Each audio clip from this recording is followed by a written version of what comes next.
These were the best and worst places for air quality in 2021. New report shows air pollution spiked to unhealthy levels around the world in 2021, according to a new report. The report by IQ Air, a company that tracks global air quality, found that average annual air pollution in every country and 97 of cities exceeded the World Health Organization's air quality guidelines, which were designed to help governments craft regulations to protect public health. Related article: not only is Lake Powell's water level plummeting because of drought, its total capacity is shrinking, to only 222 cities of the 6,475 analyzed had average air quality that met WHO's standard. 3 territories were found to have met WHO guidelines: the French territory of New Caledonia and the United States territories of Puerto Rico and the U.S. Virgin Islands. India, Pakistan, and Bangladesh were among the countries with the worst air pollution, exceeding the guidelines by at least 10 times. The Scandinavian countries, Australia, Canada, Japan, and United Kingdom ranked among the best countries for air quality, with average levels that exceeded the guidelines by 1 to 2 times. In the United States, IQ Air found air pollution exceeded WHO guidelines by 2 to 3 times in 2021. This report underscores the need for governments around the world to help reduce global air pollution. Glory Dolphin-Hams, CEO of IQ Air North America, told CNN. Fine particulate matter kills far too many people every year, and governments need to set more stringent air quality national standards and explore better foreign policies that promote better air quality. Above, IQ Air analyzed average annual air quality for more than 6,000 cities and categorized them from best air quality. In blue meets WHO PM2.5 guideline to worst, in purple exceeds WHO PM2.5 guideline by over 10 times. An interactive map is available from IQ Air. It's the first major global air quality report based on WHO's new annual air pollution guidelines, which were updated in September 2021. The new guidelines have the acceptable concentration of fine particulate matter or PM2.5 from 10 down to 5 micrograms per cubic meter. PM2.5 is the tiniest pollutant, yet also among the most dangerous. When inhaled, it travels deep into lung tissue where it can enter the bloodstream.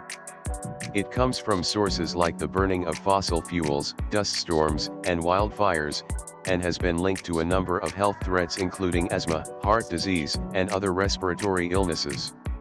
Related article: allergy season will start much earlier than normal and be far more intense because of climate crisis. Study suggests millions of people die each year from air quality issues. In 2016, around 4.2 million premature deaths were associated with fine particulate matter, according to WHO. If the 2021 guidelines had been applied that year, WHO found there could have been nearly 3.3 million fewer pollution-related deaths.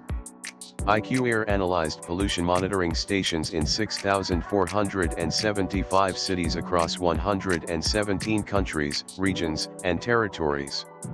In the U.S., air pollution spiked in 2021 compared to 2020. Out of the more than 2,400 U.S. cities analyzed, Los Angeles air remained the most polluted, despite seeing a 6% decrease compared to 2020. Atlanta and Minneapolis saw significant increases in pollution, the report showed.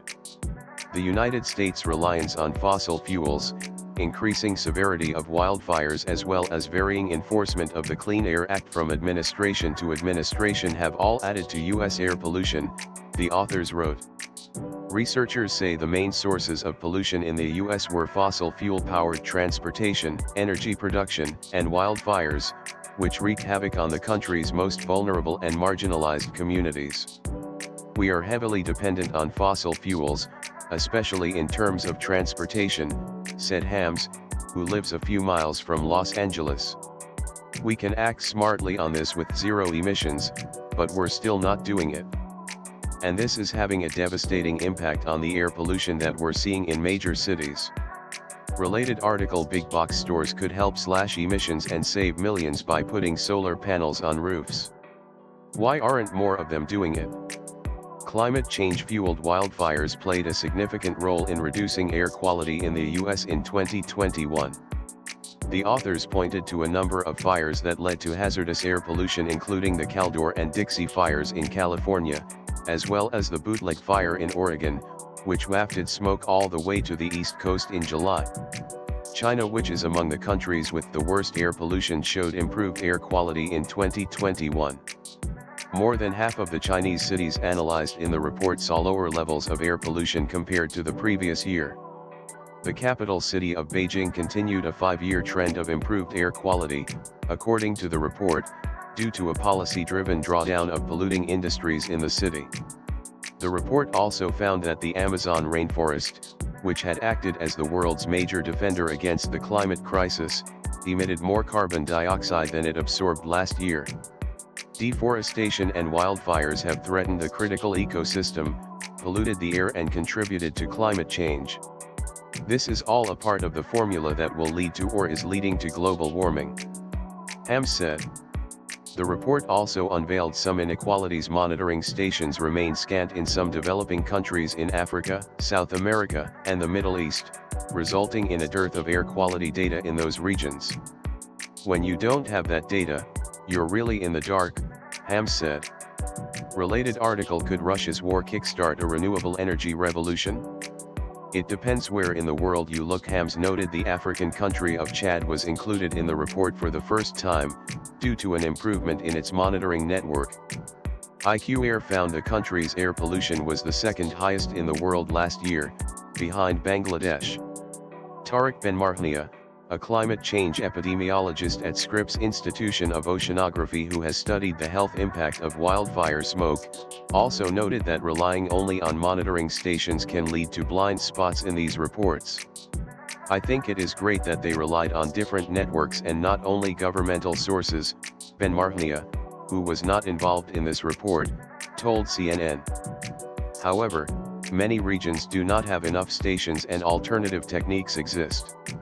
The UN Intergovernmental Panel on Climate Change concluded in its 2021 report that, in addition to slowing the speed of global warming, curbing the use of fossil fuels would have the added benefit of improving air quality and public health. Ham said the IQ Air report is even more reason for the world to wean off fossil fuel. We've got the report, we can read it, we can internalize it and really devote ourselves to taking action, she said. There needs to be a major move towards renewable energy. We need to take drastic action in order to reverse the tide of global warming, otherwise, the impact and the train that we're on would be irreversible.